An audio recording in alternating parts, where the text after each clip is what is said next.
4.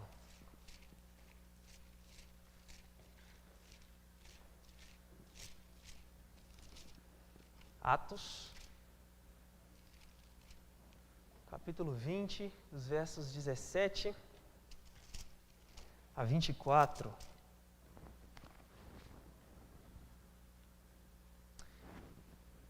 Assentado mesmo como nós estamos, mas com muita reverência, vamos ler a palavra de Deus que diz assim: De Mileto mandou a Éfeso chamar os presbíteros da igreja.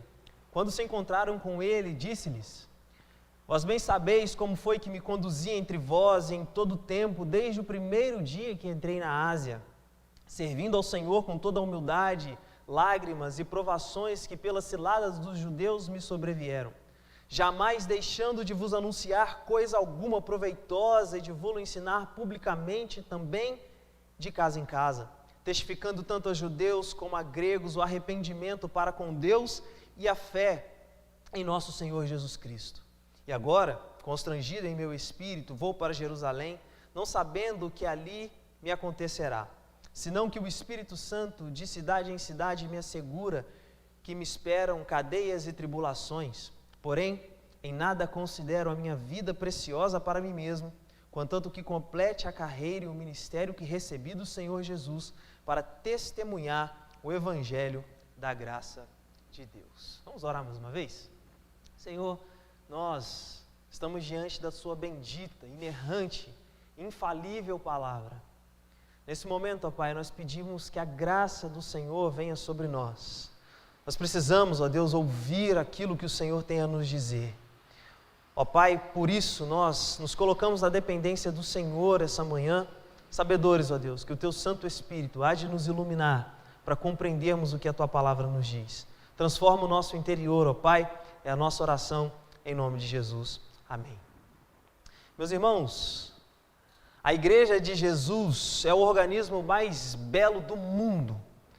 Nada se compara, nenhuma instituição se compara à Igreja de Jesus. A Igreja de Jesus é a comunidade das pessoas que creram em Jesus e que vivem conforme o Senhor Jesus Cristo quer que elas vivam. Não simplesmente vivem da forma que querem, mas vivem de acordo com aquilo que Jesus Cristo estipula para com que elas vivam. E meus irmãos, essa igreja, ela não contempla apenas uma geração, não contempla apenas algumas pessoas, não, gerações por gerações, a igreja do Senhor Jesus Cristo está de pé. E foi por esta comunidade, meus irmãos, de pessoas que Jesus Cristo se sacrificou. Efésios capítulo 5, versículo 25, o apóstolo Paulo diz que Jesus Cristo se entregou pela sua igreja, se sacrificou pela sua igreja, porque Ele ama a sua igreja. A esta igreja também, meus irmãos, é que Jesus Cristo se referia quando disse que as portas do inferno não prevaleceriam contra esta mesma igreja, contra essa comunidade de pessoas. Meus irmãos, e é a essa igreja que deve, ou é essa igreja que deve se comprometer com a missão deixada por Jesus Cristo. É por isso que nós estaremos subordinados a esse tema, o compromisso da igreja de Jesus. E foi a essa igreja que tempos atrás o apóstolo Paulo passou 3 anos fazendo aquilo que foi chamado para fazer. E o que o apóstolo Paulo foi chamado para fazer? Voltem os olhares para o versículo 24 do texto que lemos, quando a palavra de Deus diz, o registro de Lucas, o apóstolo Paulo dizendo o seguinte: eu não considero a minha vida preciosa para mim mesmo, porque eu recebi do Senhor uma carreira, eu recebi do Senhor um serviço, um ministério, e esse serviço é testemunhar o Evangelho da graça de Deus. O apóstolo ficou então ali, naquela região, em Éfeso, pregando 3 anos, e após uma série de mensagens, meus irmãos, ou uma série de viagens, o apóstolo Paulo chega em Mileto. Verso 17 nós vimos isso. Mileto era um porto que ficava aproximadamente 50 quilômetros da cidade de Éfeso. O apóstolo chega a este lugar, e a chegada do apóstolo Paulo ali é marcada por despedidas e lágrimas. Lágrimas e despedidas marcaram a estada do apóstolo Paulo naquele lugar. O apóstolo já tinha colocado em seu coração sendo compungido pelo Espírito Santo, ou inclinado pelo Espírito Santo a ir para Jerusalém antes da festa do Pentecostes. Veja o versículo 22 de Atos capítulo 20, quando ele diz: e agora, constrangido em meu espírito, vou para Jerusalém, não sabendo o que ali me acontecerá. Verso 23, senão que o Espírito Santo de cidade em cidade me assegura que me esperam são cadeias e tribulações. No verso 16, Lucas, registrando, diz: porque Paulo já havia determinado não aportar em Éfeso, uma vez que ele já esteve naquela cidade, ensinou naquela cidade, estava naquela região, ele não queria aportar em Éfeso, não querendo demorar-se na Ásia, porquanto se apressava com o intuito de passar o dia de Pentecostes em Jerusalém, se lhe fosse possível. Meus irmãos, apesar de não querer permanecer em Éfeso, o zelo pastoral do apóstolo Paulo não deixou com que ele fosse embora daquele lugar, daquela região, sem antes se despedir daquelas pessoas que se encontravam ali. É por isso que no versículo 22, nós vemos ele dizendo, meus irmãos, que ia para Jerusalém. E quando nós voltamos os nossos olhares para o verso 17, ele manda chamar os presbíteros da igreja de Éfeso, para que eles fossem até Mileto. Então ele chama essas pessoas, e com a chegada dos líderes naquele local, o apóstolo passa então a fazer o seu discurso de despedida. E ele divide o seu discurso de despedida em 3 tempos: passado, presente e futuro. Quando o apóstolo começa a falar do passado, meus irmãos, ele traz a memória daquelas pessoas que estavam ali, daqueles líderes que estavam ali, tudo aquilo que ele fez quando estava presente com eles. Versículo 18, vocês sabem como eu me portei quando estive com vocês. Vocês sabem como foi que me conduzi quando eu estava entre vós. Olha o apóstolo Paulo trazendo a memória dos crentes, o passado, aquilo que ele estava fazendo ali. Ele diz: olha, você sabe que desde o primeiro dia que eu entrei na Ásia, desde o primeiro dia que eu coloquei os meus pés na Ásia, eu servi ao Senhor. Eu servi ao Senhor, versículo 19, não simplesmente brincando de servir ao Senhor. Não, eu servi ao Senhor com lágrimas, porque muitas provações vieram sobre a minha vida, ciladas atrás de ciladas, os judeus querendo me pegar de todo jeito, e eu servi ao Senhor com lágrimas, com verdade. Jamais eu deixei de anunciar a vocês, e vocês sabem disso. Eu não deixei de anunciar a vocês coisa alguma que fosse proveitosa. Eu ensinei publicamente, diante das pessoas, diante de muitas pessoas eu ensinei a palavra do Senhor, mas também de casa em casa. Eu ia nas casas falando do Evangelho, eu ia nas casas, diante das pessoas, falando sobre a graça do Senhor. O apóstolo Paulo, meus irmãos, falando do passado, lembra aqueles crentes ali, que ele não cobiçou absolutamente nada, porque o propósito de Paulo era muito maior do que as coisas dessa terra. Não, ele não cobiçou. Veja o versículo 32, quando ele diz: agora, pois, encomendo-vos ao Senhor e à palavra de sua graça, que tem poder para vos edificar e dar herança entre aqueles que são santificados.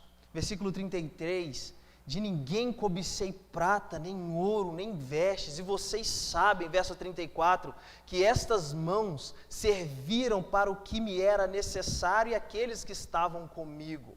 Tenho-vos mostrado tudo que, trabalhando assim, é necessário socorrer os necessitados e recordar as palavras do próprio Senhor Jesus: mais bem-aventurado é dar do que receber. Paulo está dizendo: vocês sabem como eu procedi diante de vocês quando eu estava com vocês. Você sabe que o meu procedimento não foi um procedimento que cobiçou as coisas. Não, eu não cobicei prata, eu não cobicei ouro, eu não queria vestes de vocês. Não, as minhas mãos, essas mãos que vocês estão vendo, Paulo está dizendo para os líderes, trabalharam e me serviram naquilo que eu precisava.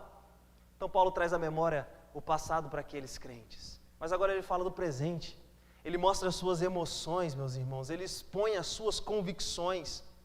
No verso 22, ele diz: e agora eu estou indo para Jerusalém. Estou constrangido em meu espírito ir para aquele local. Eu não sei o que vai me acontecer ali.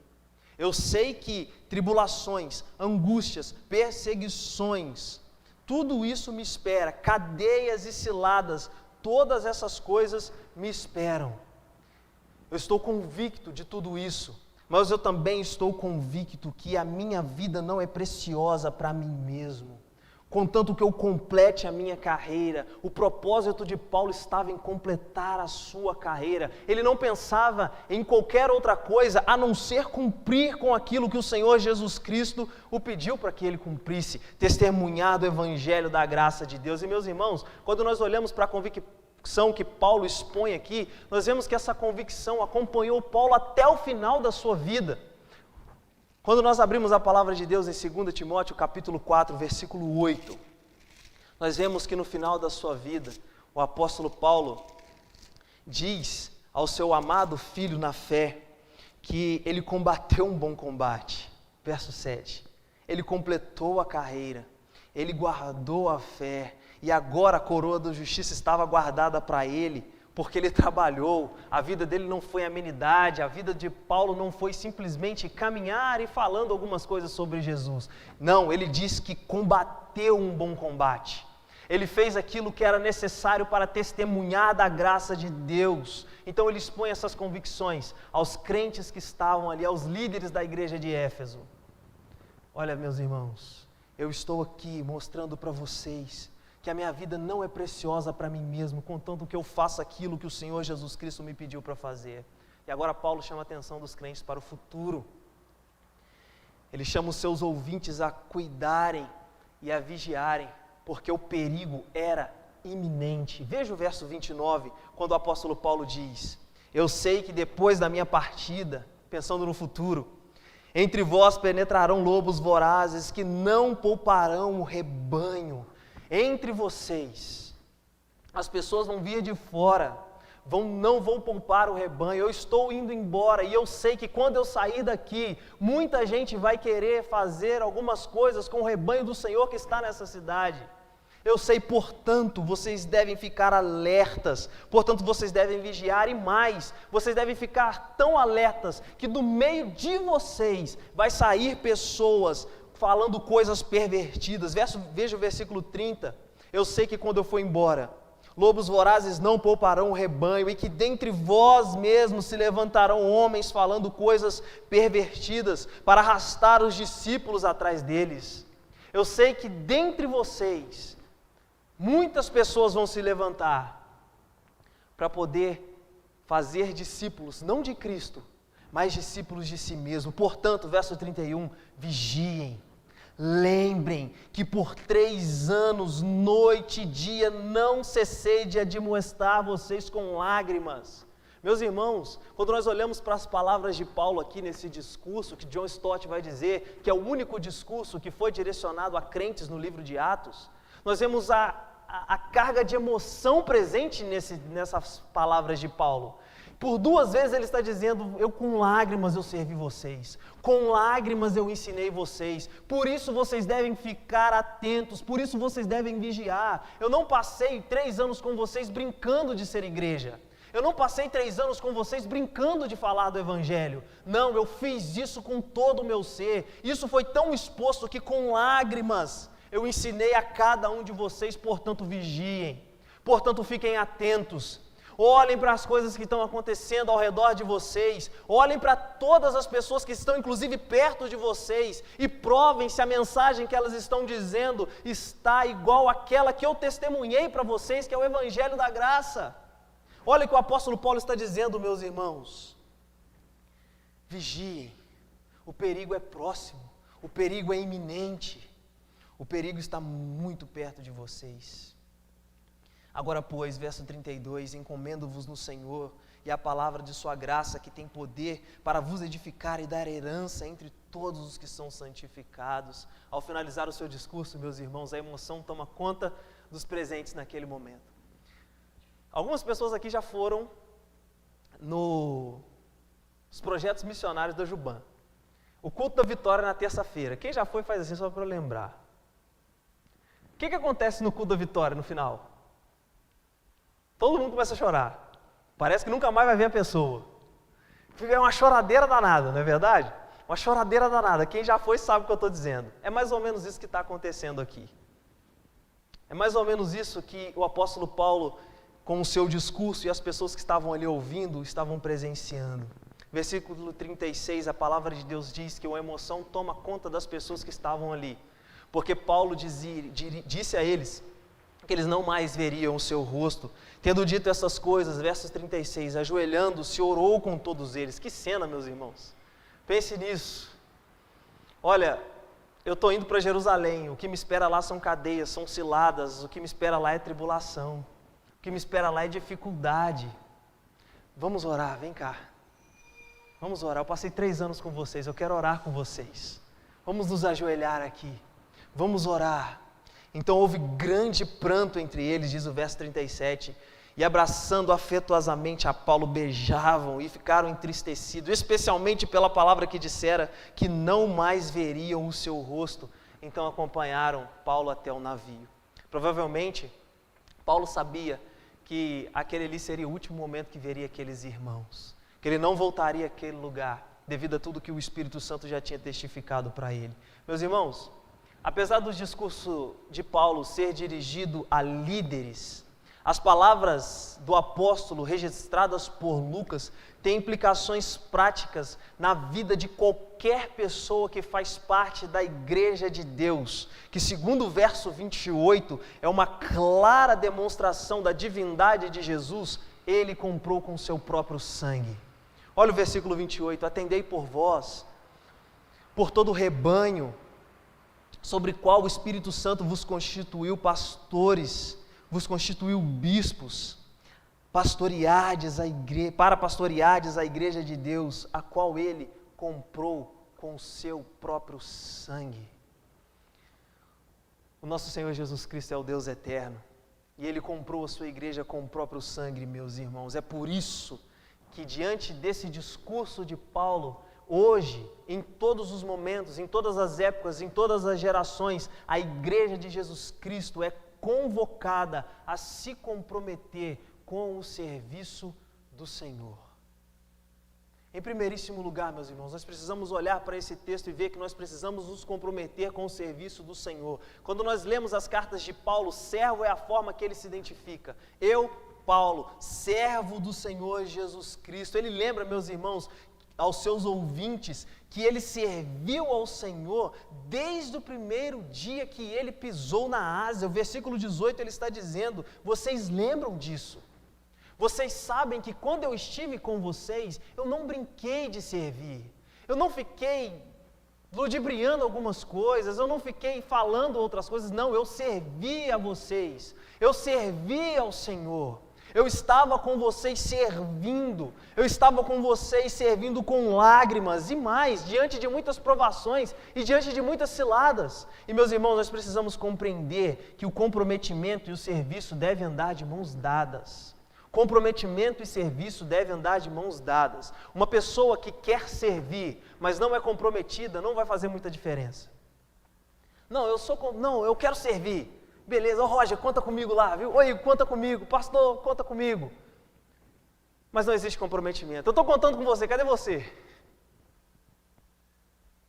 Da mesma forma que o comprometimento deve andar de mãos dadas com o serviço, meus irmãos, parece redundante, mas não é. Deve andar de mãos dadas com comprometimento. Uma pessoa que quer servir muito, ou que é muito comprometida, melhor dizendo, muito comprometida, extremamente comprometida, mas que não tem um coração de servo, pode ser que vá servir ao Senhor com motivações erradas. Não, eu quero muito servir, eu quero servir demais, mas não é comprometido. Não, eu tenho comprometimento demais, pode contar comigo, eu estou lá sempre. E de fato a pessoa está, mas o coração não é um coração de servo. Muito provavelmente a motivação do coração dessa pessoa, meus irmãos, terá a motivação errada. Comprometimento, meus irmãos, e serviço devem ser harmônicos e não antagônicos. Não adianta ser servo sem compromisso. O serviço juntamente com o comprometimento, aquele serviço que nós estamos vendo aqui, que Paulo demonstrava, juntamente com o seu comprometimento, fez servir com humildade. E é isso que ele está dizendo aqui no versículo 19. Olha, quando eu estive diante de vocês, eu não servi querendo algumas coisas. Eu não servi cobiçando prata, eu não servi cobiçando ouro, eu não servi cobiçando vestes. Não, eu servi com humildade. Eu servi com humildade, eu servi com contrição diante de vocês. E vocês sabem que quando eu servi diante de vocês, eu servi com lágrimas. Paulo era comprometido e Paulo tinha um coração de servo. Meus irmãos, quando essas duas coisas estão diante de nós e nós vivemos essas duas coisas, nós vivemos aquela linda frase, aquele lindo versículo que João diz: convém que ele cresça e eu diminua. Porque eu quero apenas servir ao meu Senhor. Eu não quero fazer absolutamente nada mais do que servir ao meu Senhor. Eu quero ser comprometido com o meu Senhor. Eu não quero reivindicar nada, eu não quero reivindicar direitos. Na verdade, quando nós olhamos para a nossa condição, meus irmãos, como nós vamos reivindicar direitos para nós? Quando nós olhamos para a nossa condição de pecadores, distanciados da graça de Deus, mas uma vez encontrados pelo Senhor por essa graça, como nós vamos reivindicar alguma coisa? Paulo não fazia isso, ele servia com humildade. Paulo servia aqueles irmãos com todo o seu ser. Mas aqui é um ponto muito interessante, porque nós estamos falando de serviço e comprometimento. Mas saiba que o serviço e o comprometimento não vai isentar as lágrimas. Paulo estava chorando de tanto que ele servia aos irmãos, servia ao Senhor, servindo aos irmãos. E aquele homem chorou enquanto ele servia. E a Bíblia está nos dizendo por que ele chorou enquanto ele servia. Os judeus armavam ciladas para ele. As pessoas estavam ali armando ciladas para Paulo. Meus irmãos, servir ao Senhor com alegria, servir ao Senhor não vai nos isentar das lágrimas. Paulo servia ao Senhor sendo servo dos irmãos. Muitas das vezes as lágrimas de Paulo eram decorrentes das provações que por vezes, meus irmãos, são arquitetadas. Meus irmãos, em nome de Jesus, não deixemos que isso tome espaço no nosso coração. Paulo está dizendo, olha, os judeus, gente da gente que era do meu sangue, eu saí do meio deles, foram eles que armaram tudo para mim, eles que estavam querendo fazer ciladas. Meus irmãos, Paulo está dizendo, no meio de vocês, muitas pessoas vão se levantar para poder ludibriar aquilo que eu ensinei para vocês. Meus irmãos, em nome de Jesus, não deixemos que isso aconteça conosco. Não deixemos que arquitetar coisas para poder ferir líderes. É por isso que nós temos muitos líderes doentes, meus irmãos. É por isso que nós temos muitos líderes que estão desistindo. Porque às vezes as tribulações não vêm do mundo. Porque Paulo já falou para Timóteo, o mundo vai ser uma doideira. Vai ser muito difícil, Timóteo. As pessoas vão ser ruins, as pessoas vão ser mais amigas dos eleitos do que amigas de Deus. As pessoas não vão querer saber de Deus. Já vai ser muito difícil, Timóteo. Imagina, meus irmãos, essa cena, o mundo que nós estamos vivendo hoje. Nós já precisamos lutar contra o mundo. Imagina lutar contra ciladas que são arquitetadas. Não podemos fazer isso. Nós devemos nos colocar diante do Senhor e servir ao Senhor. Servir ao Senhor com humildade. Não reivindicar absolutamente nada. Nós não podemos deixar que isso tome espaço nos nossos corações. Meus irmãos, quantas coisas o Espírito Santo, pela palavra de Deus, já tem nos mostrado que vão acontecer. Paulo está dizendo nos versículos 22 e 23 que as cadeias o esperam, que as tribulações o esperam, que tantas coisas o esperam, e mais ainda as ciladas que são arquitetadas. Nós precisamos tomar consciência disso e servir ao Senhor e somente ao Senhor. Colocar em nosso coração a ideia de que nós precisamos servir ao Senhor e servir ao Senhor com alegria. Nós somos convocados pela palavra de Deus a servir com humildade, a servir ao Senhor diante de todas as coisas que nos sobrevêm. Mas, meus irmãos, apesar das tribulações do mundo, apesar das tribulações que são arquitetadas, nós podemos confiar naquilo que a palavra de Deus diz. Hebreus capítulo 6, versículo 10. A palavra de Deus nos traz uma verdade maravilhosa. Hebreus 6,10 diz: porque Deus não é injusto para ficar esquecido do vosso trabalho e do amor para que evidenciastes para com o seu nome, pois servistes e ainda servis aos santos.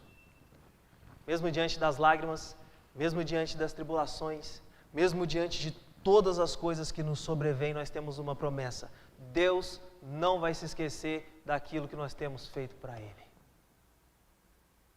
Louvado seja o nome de Jesus. Isso nos ajuda a prosseguir diante de tudo isso que a gente já está enfrentando. Isso nos ajuda a prosseguir diante de todas as dificuldades que nos sobrevêm.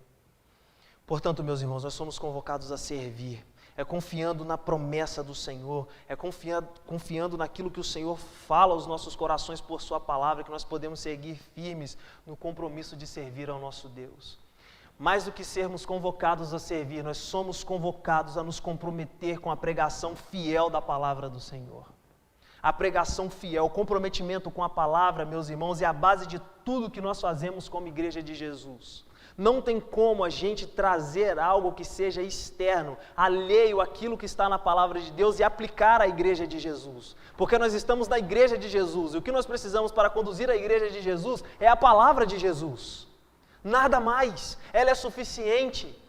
Nós não precisamos, meus irmãos, de ficar inventando coisas, não, a palavra de Deus é suficiente. Quando as pessoas começam a inventar as coisas, a gente vê os descaminhos que a igreja vai. Só olhar ao nosso redor. Música de balada sendo cantada dentro da igreja. Porque a palavra de Deus deixou de ser suficiente. Porque cantar a palavra de Deus deixou de ser suficiente. Meus irmãos, todas as palavras que Paulo anunciava eram proveitosas. Veja comigo o versículo 20. Ele diz para aqueles crentes que estavam ali: jamais deixei de vos anunciar coisa alguma que seja proveitosa. E a grande pergunta que nós fazemos para esse versículo é: por que as palavras de Paulo eram proveitosas?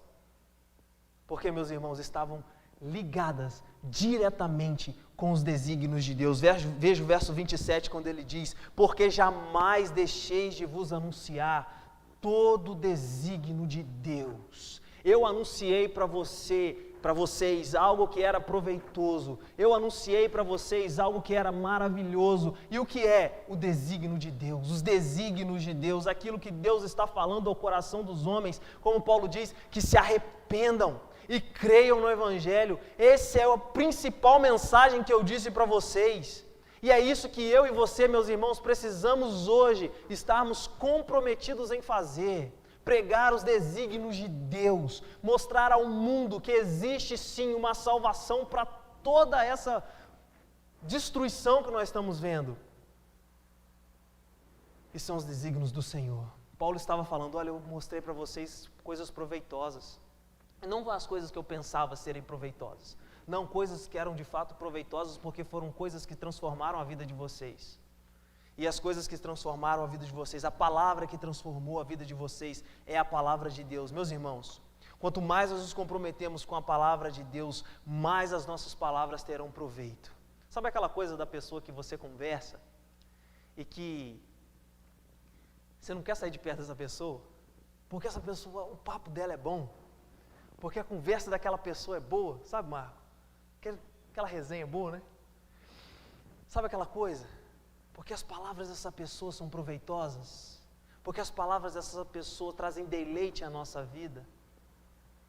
Nós podemos ser essas pessoas, se nós nos comprometermos com a palavra de Deus. O que mais as pessoas precisam hoje, meus irmãos, é compreender que as palavras do Senhor darão sentido à sua vida. O comprometimento com a palavra de Deus, meus irmãos, nos levará a anunciar a única mensagem que pode trazer significado real à vida das pessoas. Isso aqui é muito interessante, meus irmãos, porque as pessoas procuram determinadas situações, palavras, movimentos, coisas para que deem significado à sua vida. A única coisa que pode dar um real significado à vida de uma pessoa é o Evangelho de Jesus Cristo. Porque, primeiro, o Evangelho de Jesus Cristo vai mostrar quem essa pessoa é. Segundo, o Evangelho de Jesus Cristo vai mostrar o que essa pessoa precisa fazer. Terceiro, o Evangelho de Jesus Cristo vai mostrar o que espera essa pessoa.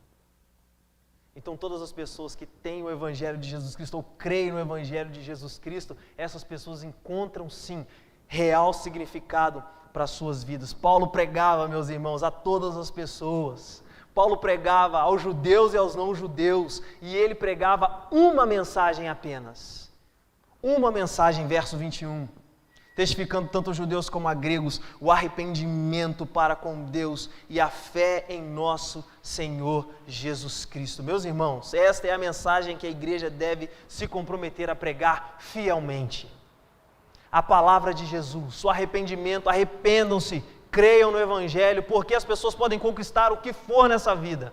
Podem conquistar muitas coisas, se elas perderem a sua alma, de nada aproveitou conquistar as coisas, nada. É por isso que nós devemos falar às pessoas, olha, arrependam-se, creiam no Evangelho, vocês precisam se arrepender dos seus pecados, creem no Evangelho de Jesus Cristo, porque esse é o único, ou a única mensagem que vai fazer com que vocês sejam salvos. Essa é a nossa mensagem.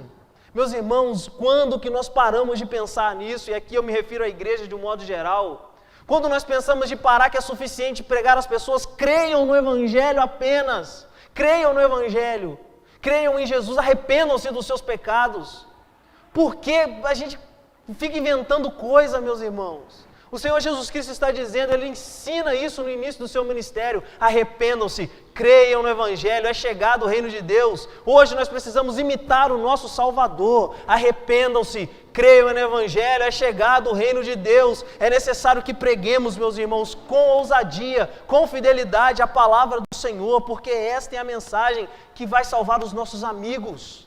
Você tem um amigo, eu tenho um amigo que ainda não crê no Evangelho, eu sei que você tem. A nossa conversa sobre futebol não vai salvar a vida dele. Eu tenho um amigo, eu tenho um primo que não crê no Evangelho. As nossas conversas sobre música, apesar de serem boas conversas, lógico, que eu tenho com esse primo meu, não vai salvar a vida dele. Nós temos pais que não creem no Evangelho. Talvez seu pai, sua mãe não creem no Evangelho. É necessário que a gente se comprometa a pregar fielmente a palavra do Senhor, porque essa é a única mensagem que pode salvar as pessoas que nós amamos, meus irmãos. Essa mensagem não se compara e não se assemelha às coisas pervertidas que o apóstolo Paulo diz no versículo 30. Ele diz, eu sei que vai se levantar dentre vocês pessoas falando coisas pervertidas. Não, o Evangelho é um. O Evangelho quer dizer uma coisa, você é um pecador. E você precisa da graça de Deus para ser salvo. O Evangelho quer dizer uma coisa, Jesus Cristo é Deus. E Ele, sendo Deus, não teve por usurpação ser igual a Deus. Antes se esvaziou e tomou forma de servo, humilhando-se a si mesmo. E foi obediente até a morte, morte de cruz. E por que Jesus Cristo fez isso? Para que o seu relacionamento com Deus fosse novamente restaurado. Não se assemelha às coisas pervertidas, meus irmãos. Mensagens que são usadas para extorquir as pessoas. Verso 29, Paulo está dizendo que os lobos não pouparão o rebanho. Eles entrarão e nós temos visto isso, meus irmãos. Quantas pessoas machucadas por conta de lobos que não poupam o rebanho. Nós estamos conversando isso hoje na Escola Bíblica Dominical. Sabe o que o apóstolo Paulo diz no que diz respeito a essas pessoas? Tito capítulo 1, versículos 10 e 11, é preciso fazê-los tapar a boca. Está lá na palavra de Deus, não é eu que estou falando não. É preciso fazer com que essas pessoas tapem a boca, mas brigando? Não. Apelando? Não. Pregando a verdade, mostrando a verdade às pessoas, demonstrando o que é a verdade às pessoas. Meus irmãos, as mensagens ou a mensagem que nós devemos nos comprometer a pregar, não é mensagem de autopromoção. Versículo 30, Paulo está dizendo, olha, muitas pessoas vão querer discípulos para si, vão querer usar de pessoas de trampolim para o sucesso. E o compromisso da igreja de Jesus não deve ser com mensagens de autopromoção, não, mas sim, meus irmãos, para levar pessoas a desfrutarem da graça de Deus e receberem aquilo que o Evangelho as promete. Verso 32. Agora, pois, encomendo-vos no Senhor a palavra de sua graça, que tem poder para vos edificar e dar uma herança entre todos os que são santificados. E essa herança dará a todos aqueles que creem no Senhor. Todos. A herança que eu e você desfrutamos já aqui e que plenamente desfrutaremos lá. A herança que eu e você nos deleitamos deve ser pregada às pessoas. E a pergunta que eu faço aos irmãos é: esta é ou não a mensagem mais importante que a igreja de Jesus deve se comprometer a pregar? A mensagem do Evangelho. O propósito da vida de Paulo, meus irmãos, era intenso. Era tão intenso que o levou a se comprometer verdadeiramente com a missão que Deus o confiou. Isso fez relativizar até mesmo a vida. Ele disse que não considerava a vida dele preciosa, contanto que ele cumprisse. Se ele não cumprisse, não tinha sentido. Então, a vida dele era em cumprir aquilo que Deus confiou para que ele cumprisse. E, meus irmãos, Deus nos dá a mesma missão hoje. E assim como Paulo viveu intensamente o seu propósito, a sua missão, nós também devemos viver, nós também devemos nos comprometer. Esse é o compromisso da igreja de Jesus: servir ao Senhor e pregar a palavra dele fielmente. Oremos ao nosso Deus. Ó Deus, nós bendizemos o teu santo nome, Senhor. Obrigado pelo alerta, ó Deus, que a tua palavra nos dá nessa noite, ou nessa manhã. Obrigado, Senhor, porque a tua palavra nos convoca a servir ao Senhor. A tua palavra nos convoca, ó Deus, a pregar o teu evangelho sem qualquer, ó Pai, tipo de coisa que vá, ó Deus, mexer com a pureza dessa mensagem tão rica e tão santa. Em nome de Jesus, ó Pai, eu peço ao Senhor que o Senhor nos ajude a pregar o Evangelho, apenas o Evangelho. O Evangelho é suficiente, ó Deus. O Evangelho é suficiente, Pai. Nos ajuda assim como Paulo pregar, ó Deus, tanto as pessoas que estão perto de nós e aquelas que nós ainda conheceremos, ó Deus, o Evangelho da graça do Senhor, o arrependimento dos pecados e a fé em Jesus Cristo. Nos ajuda, Senhor, em nome de Jesus. Amém.